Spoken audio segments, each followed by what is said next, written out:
स्तुतिः। शुक्लाम्बरधरं विष्णुं शशिवर्णं चतुर्भुजं प्रसन्नवदनं ध्यायेत् సర్వవిఘ్నోపశాంతయే.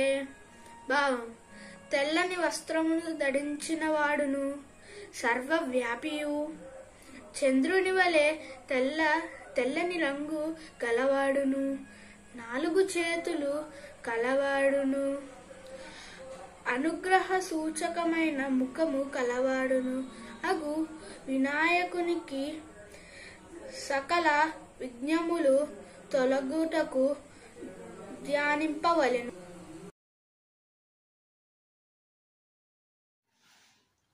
ఓం శ్రీ గురుభ్యో నమః. శుక్లాంబరధరం విష్ణుం శశివర్ణం చతుర్భుజం ప్రసన్నవదనం ధ్యాయేత్ సర్వవిఘ్నోపశాంతయే. అగజాననవద్మార్కం గజాననమహర్నిశం అనేకదం తం భక్తానాం ఏకదంతముపాస్మహే. సరస్వతి నమస్తుభ్యం వరదే కామరూపిణి విద్యారంభం కరిష్యామి సిద్ధిర్భవతు మే సదా. గురుర్బ్రహ్మ గురుర్విష్ణు గురుర్దేవో మహేశ్వరః గురుసాక్షాత్ పరబ్రహ్మ తస్మై శ్రీగురవే నమః. కేయూరాణి న భూషయంతి పురుషం హారాన చంద్రోజ్వలాః న స్నానం న విలేపనం న కుసుమం నాలంకృతా మూర్ధజాః. వాణ్యేకా సమలం కరోతి పురుషం యా సంస్కృతా ధార్యతే క్షీయంతే ఖలు భూషణాని సతతం వాగ్భూషణం భూషణం. పఠామి సంస్కృతం నిత్యం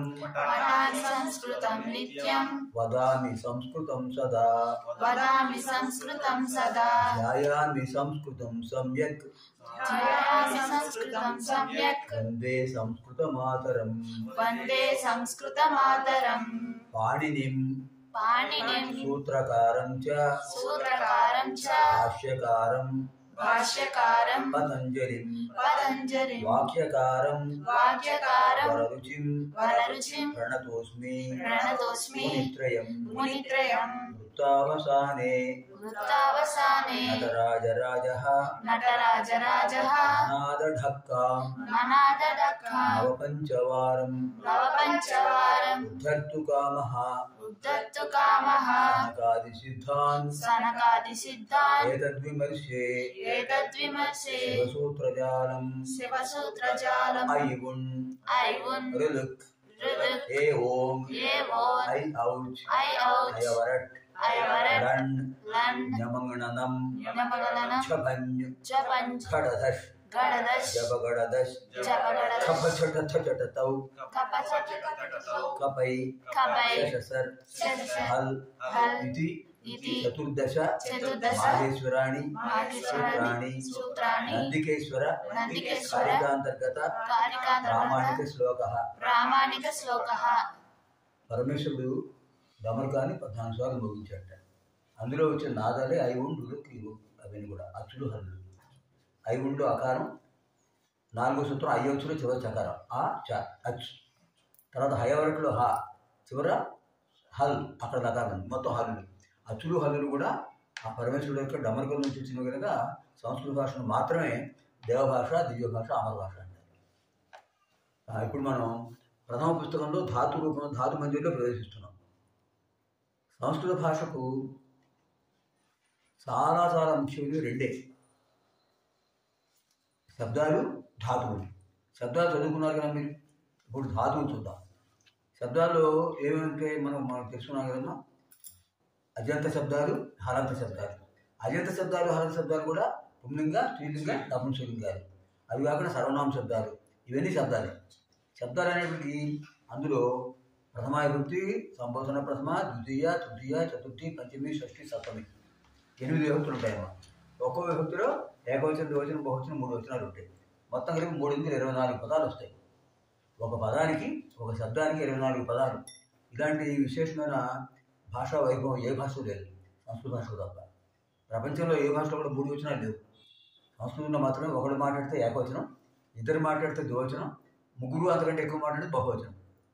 ఆ పద్ధతి సంస్కృతంలో మాత్రమే ఉంది. ఇంకా ధాతువులు, క్రియలు. ఈ క్రియలు 3 రకాలు: పరస్మైపది, ఆత్మనేపది, ఉభయపది. పరస్మైపది అంటే మనం చేసే పని యొక్క ఫలితం పరులకు కూడా లభిస్తే అది పరస్మైపది. ఆత్మనేపది అంటే ఆ ఫలితం మనకు మాత్రమే లభిస్తే ఆత్మనేపది. అందరికీ వాళ్ళకి వీళ్ళకి ఉపయోగిస్తే అది ఉభయపది.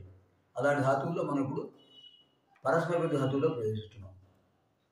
పొడి సంఖ్య 28, ప్రథమ పుస్తకం. ఇందులో 5 కాలాలు మనకు ముఖ్యమైనవి. మొదటిది వర్తమానే, దట్, ప్రజెంట్ టెన్స్ అంటాం, ఇంగ్లీష్లో అంటాం. రెండవది విద్యాధ్యాశీషులో, అంటే దాన్ని ఇంగ్లీష్లో ఇంపరేటివ్ మోడ్ అంటారు. ఆజ్ఞ, ఆశీస్సు 2 ఉంటాయి. మూడవది అనధ్యతన భూతి ఎలాంగ్, అంటే పాస్ట్ టెన్స్, భూతకాలం.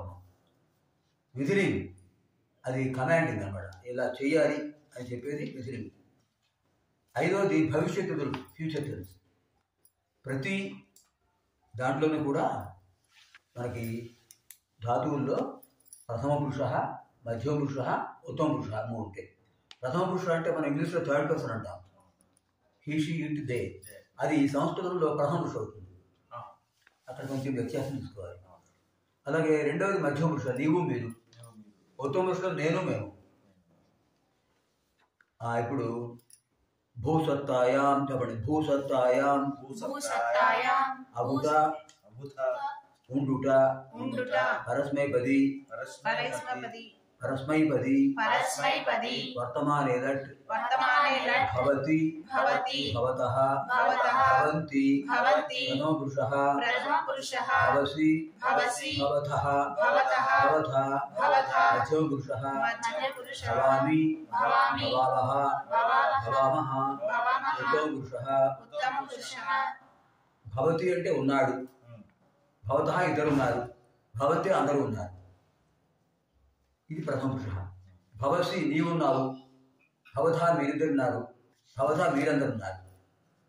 ఇంకా మూడవది, ఇది మధ్యమ పురుష. మూడవది ఉత్తమ. భవామి నేనున్నాను, భవావహ ఇద్దరమున్నాము, భవమ అందరూ ఉన్నాము. ఇలా వస్తుంది. ఇంకా విద్యాధ్యాశిషు లోట్.